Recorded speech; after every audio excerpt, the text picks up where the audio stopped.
Hi viewers, চৈতালির গল্পের স্বল্পে আপনাদের সকলকেই স্বাগত। আপনাদের মতো কিন্তু আমিও অপেক্ষা করে থাকি কখনই গল্পের স্বল্পের আসরে আসবো আর আপনাদের সঙ্গে জমিয়ে আড্ডা দেবো। আজকে আইতবে সহচরীর এমন একটি পর্ব নিয়ে চলে এসেছি যেখানে বরফির প্ল্যানিংয়ে সামিল হচ্ছে বাড়ির প্রত্যেকটি মেম্বার। কিন্তু কিভাবে সেটা জানার জন্য প্রথম থেকে শেষ পর্যন্ত অবশ্যই সাথে থাকতে হবে। যারা আমার চ্যানেলে নতুন তারা অবশ্যই পাশে থাকা বেল আইকনটি প্রেস করুন আর সাবস্ক্রাইব করে নিন চ্যানেলটিকে।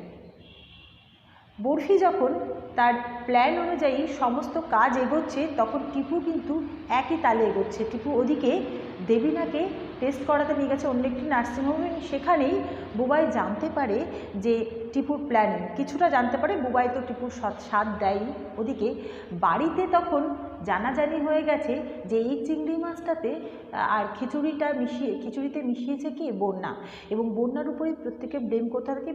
পুজোর শেষে যখন পুরোহিত মশাই চলে যায় প্রত্যেককে তখন বন্যার সঙ্গে এই কৈফিয়ত দিতে ব্যস্ত যে কেন সেই ভোগের খিচুড়িতে ভেবে সেখানে চিংড়ি মাছ মিশিয়েছিল। তাহলে কি সইকে বদনাম করার জন্য? অবশ্যই সইকে বদনাম করার জন্য।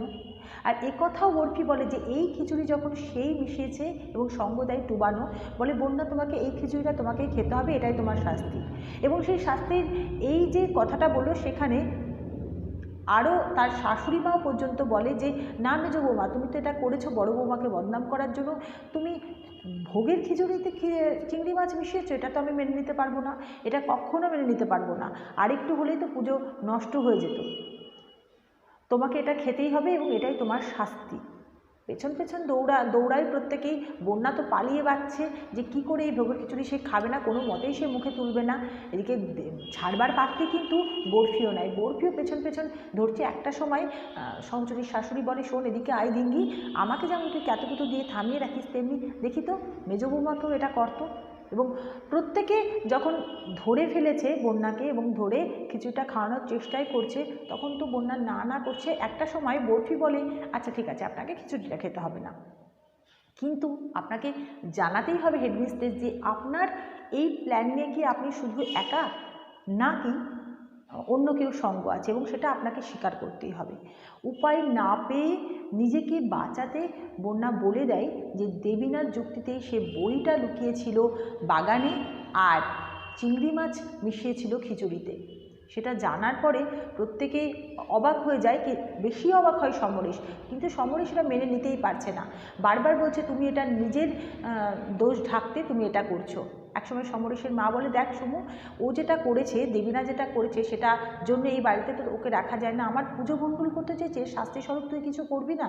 কিন্তু সমরেশ বলে, না আমি কিছুই করবো না, কারণ আমি বিশ্বাস করি দেবীনা এগুলো কিছুই করেনি, যা করেছে বন্যা করেছে। এইবার তো বন্যা রেগে গেছে, বন্যার মাথায় আগুন জ্বলছে, কারণ বন্যা ভাবছে যে দাদা পর্যন্ত আমাকে অবিশ্বাস করছে ওই দেবীনার জন্য, তাহলে তো একমাত্র এখানে ভিলেন আমিই হয়ে গেলাম।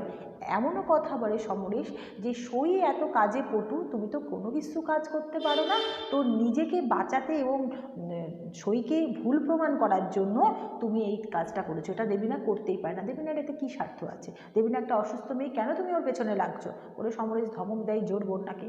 বন্যা রেগে ওখান থেকে চলে যায়। এত বারণ করা সত্ত্বেও বন্যাকে ঠেকিয়ে রাখতে পারে না সহচরী। সহচরী বলে যে তুই রাগ করে যাস না, ভোগটা খেয়ে যা, তুই খালি পেটে আর কতক্ষণ থাকবি, এরকম একটা ক্যাওয়াসের সৃষ্টি হয়। শেষ পর্যন্ত তো বন্যা ওখান থেকে বেরিয়ে যায় আর ঘরে গিয়ে রাগে ফুঁসতে থাকে, এবং এই যে দাদা ভাই তাকে বলল এটার বদলা সে কী করে নেবে ভাবতে থাকে। একসময় সকলকে ভোগের খিচুড়ি দেওয়া হলে টুবানি এসে জিজ্ঞাসা করে যে কী রে বৌঠান তুই খাবি না? বলে আমি খাবো কী করে, দেখ বন্যা তো খাইনি, এবার বন্যার ঘরে খাবারটা দিয়ে এসে বন্যাকে খাইয়ে তবেই আমি খাবো। টুবান সহচরীর এই গুণটা দেখে আপ্লুত হয়ে যায়, জানে অবশ্য তার বৌঠান কেমন। ঘরে যখন খিচুড়িটা দিতে যায়, ভোগের খিচুড়িটা, বন্যা বলে না আমি কোনো দিনই খাবো না, তুমি এখানে থেকে রেখে যাও। সঙ্গে সঙ্গে বরফিও সেই ঘরে আসে আর বুদ্ধি দেয় তার হেডমিস্ট্রেসকে যে আপনি যেই খিচুড়ি খাবেন না বা আমাদের উপর রাগ করছেন, তাতে তো আপনার অপমান চলে যাবে না। আপনাকে যে আমার শ্বশুরমশাই এত অপমান করলো, তার জন্য হিসেব নিকেশ করতে হলে আপনাকে কিছু করতে হবে। আপনাকে এটা প্রমাণ করতে হবে যে দেবীনাই এই কাজটা করিয়েছে এবং সব কিছুর পেছনে দেবীনারই হাত রয়েছে। নিজেকে বাঁচাতে এবং নিজেকে সঠিক প্রমাণ করতে এইভাবেই প্ল্যানিংয়ে সামিল হয় বন্যাও। বরফির দলে চলে আসছে কিন্তু একে একে প্রত্যেক। ততক্ষণে কাজল এসে খবর দেয় যে দেবীনাকে টিপু আর বুবাই মিলে নিয়ে এসেছে এবং কি নাটকটা চলছে চলো দেখবে। সেখানে যাই সমরেশ এবং বাড়ির সকলে মিলে তখন দেবীনাকে সুস্থ করার প্রকল্প নিয়েছে এবং দেবীনাকে খাটে শুইয়ে তাকে সুস্থ করেই ছাড়বে। বুবাই তো জানেই, এদিকে টুবান টিপু প্রত্যেকেই তিনজনা, এদিকে পলা, প্রত্যেকেই তখন কি করে ওকে সুস্থ করতে হবে সেই চিন্তায় করছে। দেবীনা বলছে না আমি শোবো না, আমি তো সুস্থ আছি, আমি কেন শোবো। টিপু বলে না না তুমি এখন অসুস্থ, তোমার রিপোর্ট এখনও পাওয়া যায়নি, তাই তুমি তো শুতেই হবে, তোমাকে রেস্ট নিতে হবে, ডাক্তার বলেছে কমপ্লিট বেড রেস্ট। সমরেশ এসে জিজ্ঞাসা করে, কিন্তু দেবীনা বলে দেখো আমি অসুস্থ বোধ করছি না, আমি কেন এখন অকারণ শোবো। টিপু তার বাবাকে বুঝিয়ে বলে যে বাবা তুমি ওর কথা শোনো না, একটা আমি নার্স অ্যাপয়েন্ট করেছি, তো সেই নার্স এসে ওনার সেবা শুশ্রূষা করে ডাক্তার বলেছে যে ওনাকে একদম কমপ্লিট বেড রেস্ট করতে। সমরেশ এগ্রি হয়, কারণ সমরেশ ভাবছে যে টিপু সত্যি সত্যি দেবীনাকে সুস্থ করতে চাইছে। দেবীনার মিথ্যাটাও কিন্তু সমরেশ ধরতে পারেনি, আর টিপুর মিথ্যাটাও কিন্তু সমরেশ ধরতে পারেনি। মধ্যেখান থেকে বুবাই বলে যে এই রকম অবাধ্য অসভ্য মেয়েকে শুইয়ে রাখার জন্য যা যা করতে হয় সেটা করতে হবে। তখন সঙ্গে সঙ্গে দেবীনা বলে কি আমাকে কি বলে না না আমি আসলে অসুস্থ মেয়ে বলতে চেয়েছি, এটাই আমি ভুল করে বলে ফেলেছি। সই আর বরফি এদিকে মুখ টিপে টিপে হাসতে, তারা তো সবটা জানে যে কেন টিপু এটা করছে। তারপর এক সময় সমরেশ আর দেবীনা থাকে ঘরে, দেবীনাকে শুইয়ে মোটামুটি সকলেই ঘর থেকে বেরিয়ে আসে। খাবার টেবিলে খেতে বসে গরম খিচুড়ি খেতে পারে না টিপু, তার মা আদর করে আবার ছেলেকে সেই গরম খিচুড়ি নিজে হাতেই খাইয়ে দেয়। এই ব্যাপারটা টিপুর যেন একটা অন্যরকম ফিল হয়, সে যেন পুরনো মাকে খুঁজে পায়, সেটা দেখে বাড়ির সকলেরই ভালো লাগে। একটা সময় এরপর খেতে বসে কাজল আর ধিঙ্গি বলে যে সই তুই খাবি না, তুই বস খেতে সইমা। সঙ্গে সঙ্গে সইমা বলে যে না তোরা খেয়ে নে, না খেতে দিয়ে আমি কি করে বুঝবো। টিপু বলে মা কোনো চিন্তা করো না, আমি তোমাদের তিনজনাকেই আজকে খেতে দেবো। সঙ্গে তো টুবান রয়েছেই, সকলেই বেশ আনন্দ পায় টিপুর এই নতুন রূপটা দেখে। টিপুরকে সকলেরই ভালো লাগে। একটা সময় বরফি বেসম খায়, আর বরফিকে সঙ্গে সঙ্গে মুখের সামনে জল এগিয়ে দেয় টিপু। সহচরী খুব খুশি হয় ছেলে আর বউয়ের এত মিল দেখে।